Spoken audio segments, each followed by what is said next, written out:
Dios les bendiga. Damos gracias a Dios que nos concede estar aquí en esta mañana. Amén. Les saludo en el nombre del Señor Jesucristo. Agradezco esta oportunidad a nuestro hermano Saúl Gámez y saludo a toda la congregación de aquí de Saltillo. Y saludo a todos los ministerios presentes, a nuestro hermano Pablo Esteban Reyes Franco, nuestro hermano Eligio Gámez, nuestro hermano Gerardo Munive y todos los hermanos que vienen. ¿Va? Dios les bendiga. Vengo juntamente con mi esposa, ¿va? Le agradezco a Dios que viene conmigo. Le voy a invitar a que se ponga de pie, por favor, y vamos a leer 2 escrituras.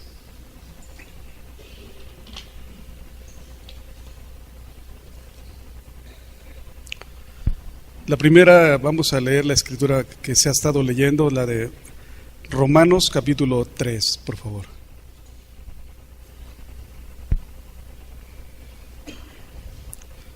Versículo 3:23. Por cuanto todos pecaron y están destituidos de la gloria de Dios, siendo justificados gratuitamente por su gracia, mediante la redención que es en Cristo Jesús, a quien Dios puso como propiciación por medio de la fe en su sangre para manifestar su justicia, a causa de haber pasado por alto en su paciencia los pecados pasados. Vamos a leer ahí en el libro de Primera de Pedro, por favor, capítulo 1. Primera de Pedro 1, versículo 18 al 20. Dice así, hermanos: sabiendo que fuisteis rescatados de vuestra vana manera de vivir, la cual recibisteis de vuestros padres, no con cosas corruptibles como oro o plata, sino con la sangre preciosa de Cristo, como de un cordero sin mancha y sin contaminación, ya destinado desde antes de la fundación del mundo, pero manifestado en los postreros tiempos por amor de vosotros. Vamos a orar, hermanos. Amado y querido Padre Celestial, lleno de amor, lleno de bondad, gracia y misericordia, Señor. Tú eres digno de toda la honra, de toda la gloria y la alabanza. Nos colocamos en tus manos, Señor. Primeramente te pido que tú me ayudes a mí, Señor, para hablar esta porción de tu palabra. Ayúdame, Señor, y ayuda a mis hermanos. Abre sus oídos y que esa palabra que es vida para nosotros entre a nuestros corazones. Te lo pedimos, Padre, en el precioso nombre del Señor Jesucristo. Amén. Por favor, tomen sus lugares, hermanos. Bendito sea el nombre del Señor, ¿verdad?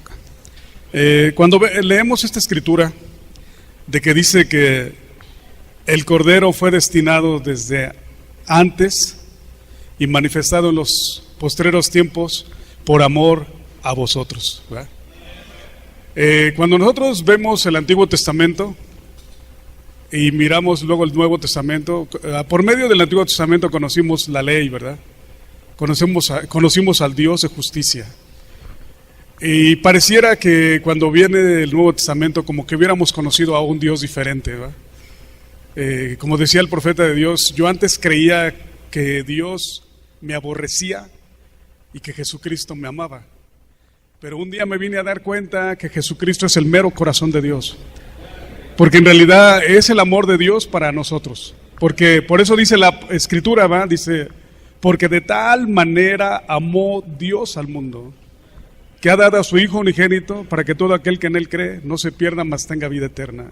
El amor de Dios fue el que proveyó a Jesucristo, proveyó la gracia, porque realmente de acuerdo a la ley, por eso dice, no hay justo ni aun uno. De acuerdo a la ley, ninguno de nosotros podíamos hacer nada para merecer la gracia de Dios. No podíamos hacer nada para poder decir, hago esta obra y de esta manera yo puedo agradar a Dios. En realidad, la única obra que podemos hacer es creer en el Señor Jesucristo, ¿eh? Por eso cuando el carcelero de Filipo les preguntó a Pablo y a Silas, señores, ¿qué debo hacer para ser salvo? Y le dijeron, cree en el Señor Jesucristo y serás salvo tú y tu casa, ¿eh? Porque realmente no hay cosa más grande que nosotros podamos hacer que aceptar, creer el sacrificio del Señor Jesucristo y aceptarlo, ¿eh? Amén, hermanos. Miren, aquí leyendo al profeta de Dios dice, Dios expuso el programa en el huerto del Edén por medio de la sangre derramada. Cuando se habla de un programa es algo que está establecido y del cual uno se va guiando, ¿va? Entonces en realidad Dios hizo un programa. Dios no es alguien que haga las cosas a la ahí se va o a ver cómo sale. Dios con anticipación, pues dice que el cordero fue sacrificado en el principio del mundo. Entonces realmente Dios con anticipación hizo su programa. Él hizo el programa de Dios se está desarrollando. O sea, Dios es así, ¿verdad? Por eso el apóstol Pablo decía, hágase todo decentemente y en orden. Porque si hay alguien ordenado, es Dios, hermano. Dios es alguien totalmente ordenado, ¿verdad? Él ordena las cosas y todo va girando de acuerdo a su plan y su propósito. Por eso dice, todas las cosas obran para bien a los que aman a Dios, esto es, a los que con su propósito son llamados. O sea, cada persona tiene un propósito. Dios tiene un propósito para la vida de cada uno, ¿eh? Por eso dice, todas las cosas obran para bien, para los que aman a Dios. Entonces lo único que yo necesito para que todo obre para bien en mi vida es amar a Dios. Y al amar a Dios, entonces me voy a dar cuenta que todas las cosas que acontecen en mi vida me ayudan. Hasta lo que parecen desgracias me ayudan. A lo mejor necesito orar más. Porque cuando usted está pasando una situación difícil, usted dobla más sus rodillas. Usted le pide más a Dios. Entonces con el tiempo usted se da cuenta que eso que parecía que era una desgracia, no era una desgracia. Fue una bendición para su vida. Por eso dice, todas las cosas obran para bien. Amén. Dentro del programa de Dios, ¿verdad? Dice, Dios expuso el programa en el huerto del Edén por medio de la sangre derramada. Y si Dios hace alguna vez una decisión, Él nunca la puede cambiar. Él es perfecto y todo lo que Él hace o dice es perfecto. Por lo tanto, Él no puede cambiar su programa. Y mientras haya un mundo, y mientras haya un pecador, solamente hay una manera. Desde el huerto del Edén, cuando el pecado fue cometido por primera vez, hasta el último pecado que será cometido, únicamente habrá un solo plan de redención. Y ese es por medio de la sangre derramada. O sea que si este mundo acabara y Dios iniciara otro mundo y el mundo entrara en pecado, sería el mismo plan, sería el mismo proceso, la sangre derramada. La única vía para llevarnos de regreso. Amén. Dice, y Dios fue llamado para tomar una decisión por la raza humana en el huerto del Edén, cuando el primer pecado fue cometido. ¿Podría Él alguna vez ser capaz de redimir a su hijo perdido de nuevo al compañerismo con Él? O sea, porque mire, recuerde que Adán salieron del compañerismo de Dios por desobediencia. La pregunta era, ¿podría Dios alguna vez regresarlos otra vez al compañerismo? ¿Les podría dar Dios otra oportunidad? Siendo que Dios es perfecto, ¿eh? Está tremendo, ¿no? ¿Podría Él hacerlo? Es la pregunta que hizo el profeta, ¿ya? Dice, y Él fijó un programa. Nunca ha cambiado por medio de la sangre. Sigan las escrituras. Eso nunca varió ni cambió. Y es que no puede porque es la decisión de Dios por medio de la sangre. Dice, mire, cuando el hombre pecó, la primera reacción, ellos se dieron cuenta que estaban desnudos y la primera reacción fue cubrirse. Pero ellos mismos se hicieron unas vestiduras. Pero esas vestiduras, cuando oyeron la voz de Dios, no sirvieron. Se tuvieron que ir a esconder. Porque la única manera tiene que ser la manera provista por Dios. Lo único que le puede dar paz al hombre es tomar la manera provista por Dios. Adán trató de hacer un método por sí mismo e hizo hojas de higuera para él y su esposa, para hacer delantales. Dios rechazó eso. Y Dios decidió en qué programa o en qué método Él se encontraría con el hombre. Y tendría compañerismo con Él, y eso fue la sangre derramada. es el lugar de encuentro.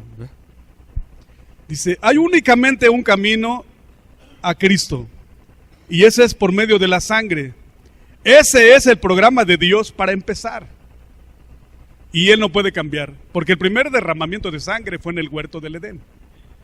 Ahí fue la primera vez que Dios derramó sangre, ¿verdad? Ahí en un tipo derramó la sangre de un cordero, cuando los vistió de pieles, porque las pieles salieron con las que cubrió a Adán y a su esposa, fue matando Dios un cordero, o dos, no sabemos cuántos, porque eran las pieles para ambos, pero fue la sangre de cordero la que fue derramada, fue la primera vez. Ese es el programa de Dios para empezar, y Él no puede cambiar. Venimos a Cristo por medio de la sangre, y después de que recibimos la sangre, la química de la sangre para quitar nuestros pecados y limpiarnos de nuestra iniquidad. Mire, en el Antiguo Testamento, el hombre tenía que ofrecer su cordero para calmar la ira de Dios. Pero el cordero animal no le quitaba, la sangre del cordero animal no quitaba el deseo del pecado. Entonces el hombre continuamente seguía cometiendo pecados. No porque los deseos estaban ahí. Por eso Dios hizo la promesa que cuando se ofreciera la sangre de este cordero, con un solo sacrificio, iba a ser suficiente, no solamente para expiar los pecados, sino para quitarlos. Mire, entonces dice, la química de la sangre para quitar nuestros pecados y limpiarnos de nuestra iniquidad. Luego recibimos el Espíritu que está en la sangre. Por eso es que la sangre de los machos, cabríos, de los carneros, de los corderos no podía redimirnos. La razón de que no nos podía redimir, porque la sangre del animal es más baja que la sangre humana. Tenía que ser una sangre más alta. Por eso tuvo que Dios proveer su propia sangre. No fue sangre de ningún terrestre. Fue la sangre de Dios. Por eso Dios hizo que la Virgen concibiera. Por eso el Espíritu Santo hizo sombra sobre la Virgen. Por eso desde el principio le fue dicho a ella, el santo ser que nacerá de ti. Así le dijo el ángel, el santo ser que nacerá de ti. Porque todos los demás hemos nacido en pecados. Por eso me llamaba la atención que cuando en la Iglesia Católica bautizan a los bebés y utilizan la frase, es para quitar el pecado original. Un bebé no tiene acciones, usted no hace nada, pero ellos están conscientes que hay un pecado original. Entonces por eso David dijo, he aquí que en maldad he sido formado y en pecado me concibió mi madre. Amén, hermanos.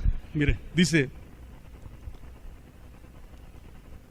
o sea, se aplica la sangre. Luego recibimos el Espíritu que está en la sangre.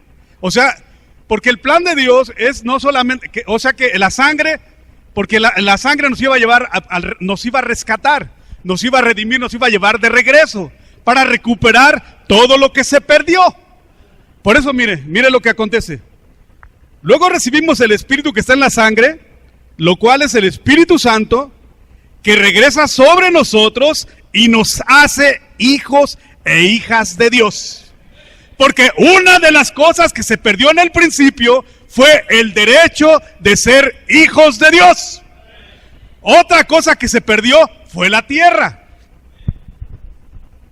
Amén, hermanos, se perdió los derechos de la tierra. Se perdieron los derechos de la vida eterna. Por eso cuando Jesús fue prometido por el Padre, dijo, para que todo aquel que en Él cree no se pierda, mas tenga vida eterna. Ahí se hizo la promesa que a través del derramamiento de sangre íbamos a tener acceso otra vez a la vida eterna. Y por eso después de que Él fue crucificado, cuando el apóstol Juan está escribiendo, está hablando, dice, y a todos los que creen en su nombre, les dio potestad de ser hechos hijos de Dios. Otra cosa que se recuperó. Ahí se dio la potestad, pero cuando viene el Espíritu Santo a la vida de nosotros, por eso es que uno tiene que experimentar el nuevo nacimiento, para nacer como un hijo de Dios y crecer como un hijo de Dios y llegar a la adopción como un hijo de Dios. Es un proceso. Pero todo eso se logró a través de la sangre derramada del Señor Jesucristo. Bendito sea el nombre del Señor. Mire, le hacen una pregunta al profeta de Dios. Se la voy a leer. Dice, un hombre me dijo el otro día, estando parado y platicando, él dijo, bueno, ¿a qué denominación pertenece usted? Porque hoy en día, cuando usted conoce a alguien, lo primero que le preguntan, ¿a qué equipo le va a usted? No le preguntan, oiga, ¿usted ya recibió el bautismo del Espíritu Santo? ¿Verdad que le preguntan a qué equipo le va? No le preguntan, ¿a qué denominación pertenece usted? Es como, ¿a qué equipo le va usted? Amén, hermano. Equivale. Mire, si usted le dice, soy pentecostal, los buenos. Y ya. Y si no es, no, entonces no es de los buenos. ¿Verdad? Pero no le pregunta, ¿usted ha tenido alguna experiencia con el bautismo del Espíritu Santo? ¿Ha tenido una experiencia con Dios? Eso no le preguntan. Le preguntan, ¿a qué denominación pertenece usted? Y mire lo que el profeta contestó. Bueno, ¿a qué denominación pertenece usted? Yo dije, a ninguna. ¿Qué? A ninguna. Yo dije, yo pertenezco a un reino. Amén. Yo pertenezco a un reino. Bueno, ¿cómo se une usted a eso? Usted no se une a él, usted nace en él. Mire, vamos a leer ahí en San Juan capítulo 3.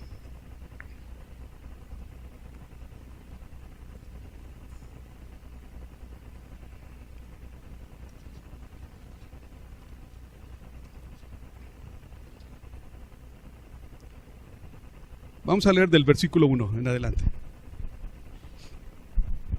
Había un hombre de los fariseos que se llamaba Nicodemo, un principal entre los judíos.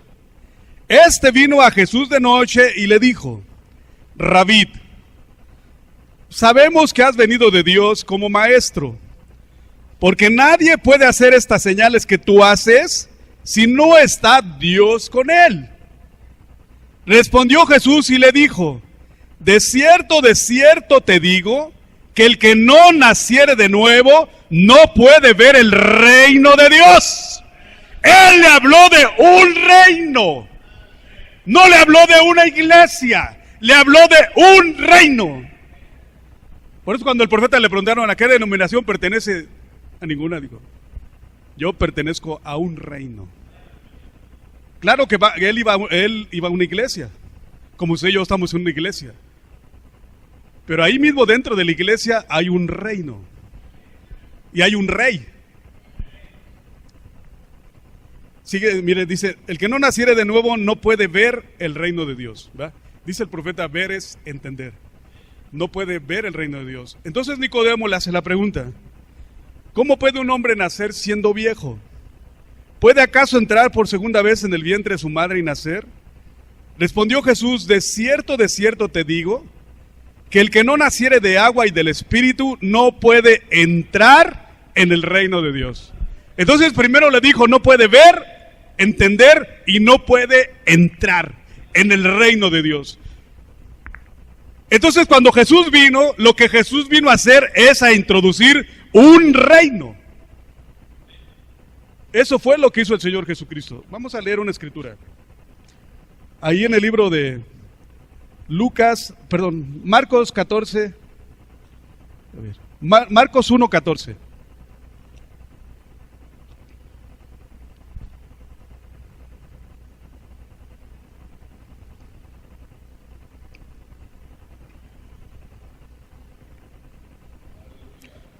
Después que Juan fue encarcelado, Jesús vino a Galilea predicando el evangelio del reino de Dios. Después de que Juan fue encarcelado, entonces Jesús inició su ministerio, porque nunca Dios trabaja con dos profetas al mismo tiempo. Recuerden que Jesús, Él era Dios profeta. Dice, la ley y los profetas eran hasta Juan. La ley y los profetas eran hasta Juan, pero Jesús vino a traer la gracia. Entonces realmente con Jesús dio inicio la gracia y los profetas. Por eso dice, después que Juan fue encarcelado, Jesús vino a Galilea. Entonces ya que un profeta fue quitado de la escena, entonces vino el otro profeta en acción. Vino a Galilea predicando el evangelio del reino de Dios, diciendo: el tiempo se ha cumplido y el reino de Dios se ha acercado. Arrepentíos y creed en el evangelio. Entonces lo que vino Jesús a introducir fue un reino. Y lo que Él se va a llevar es a su reino. Él viene por su reino. ¿Y cómo entró en ese reino? Precisamente por eso uno tiene que nacer de nuevo. Para nacer dentro, y por eso dijo: el que no naciere de nuevo no puede ver el reino de Dios. El que no naciere de nuevo no puede entrar en el reino de Dios. Entonces esa es la necesidad del nuevo nacimiento. Nos mete dentro del cuerpo de Cristo, porque Él viene por su cuerpo. Porque lo único que se miró cuando apareció la nube fue la cabeza. Allá usted vio el rostro de Jesucristo, pero solamente era el rostro, porque el cuerpo estaba en la tierra. Él vino para encontrarse con su cuerpo. El cuerpo está aquí en la tierra, porque Él lo único que se va a llevar es su cuerpo.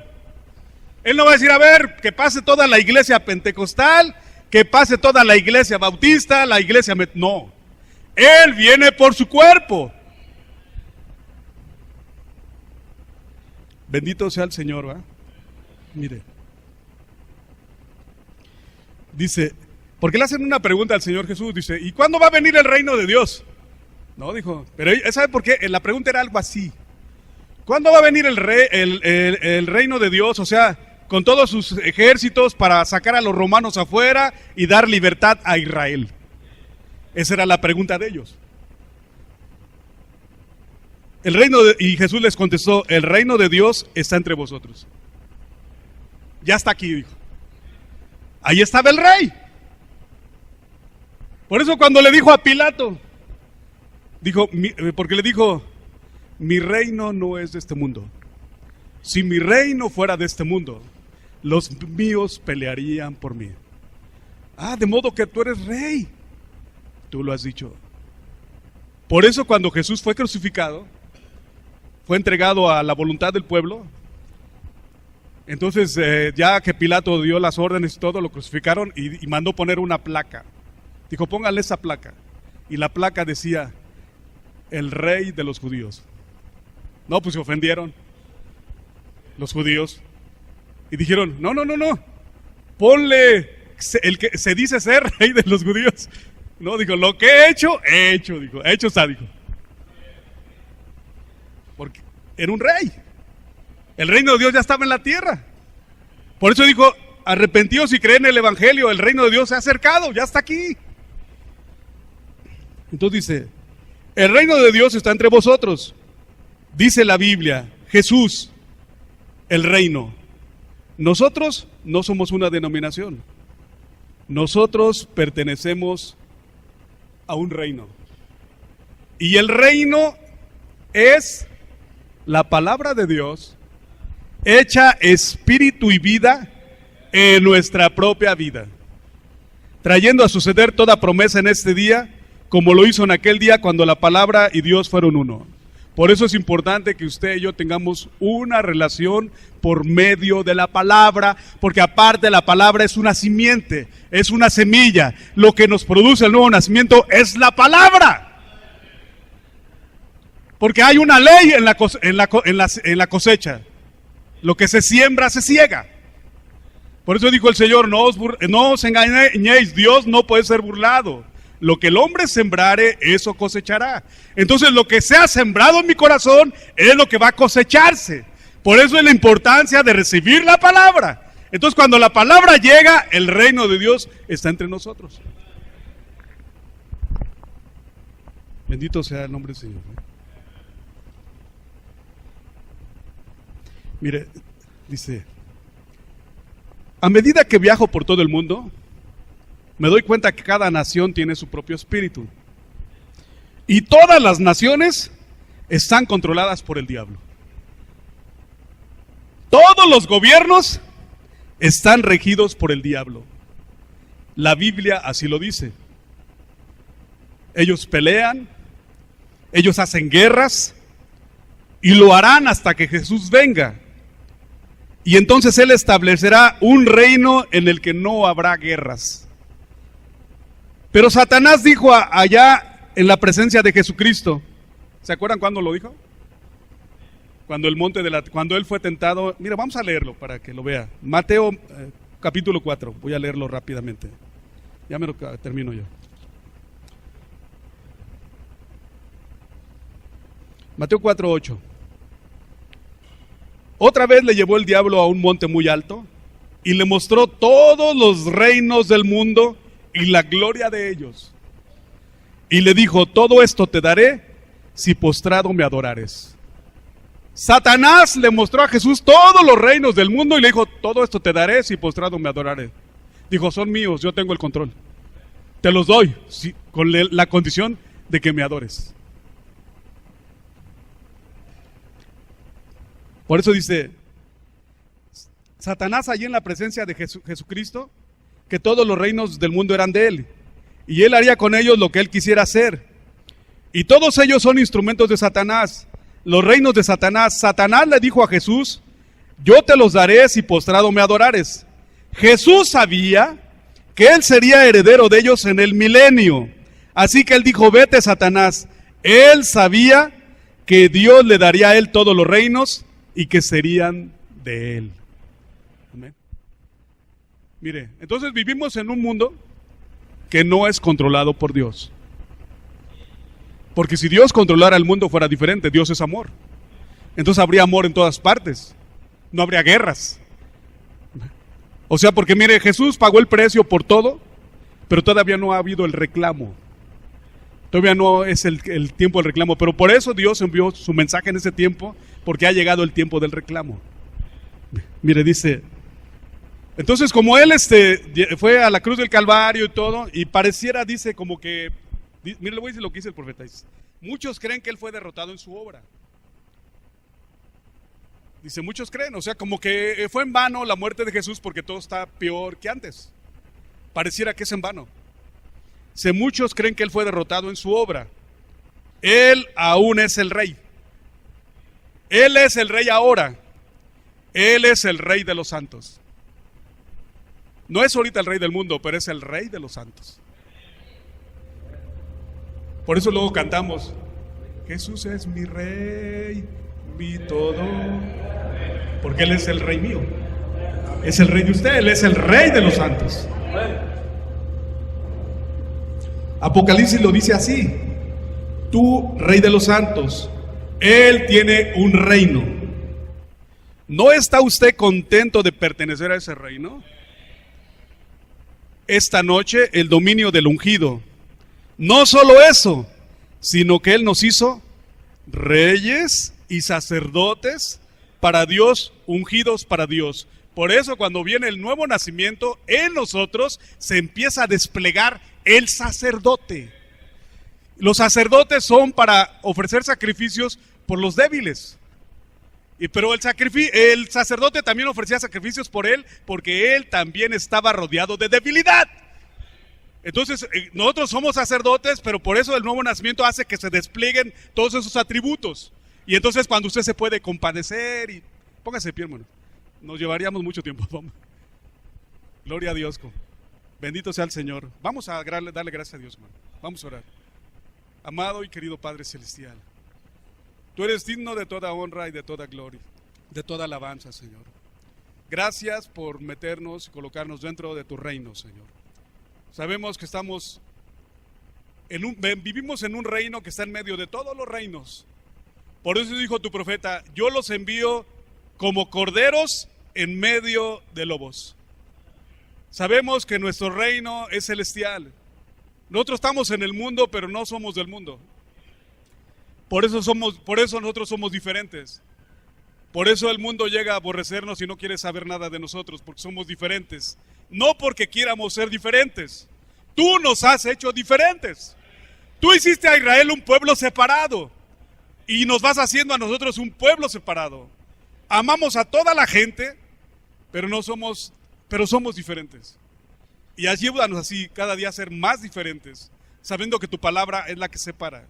Que tu palabra nos separe de la incredulidad y nos separe de todas las cosas del mundo, Señor, para que nos meta dentro de ese reino. Gracias, Señor.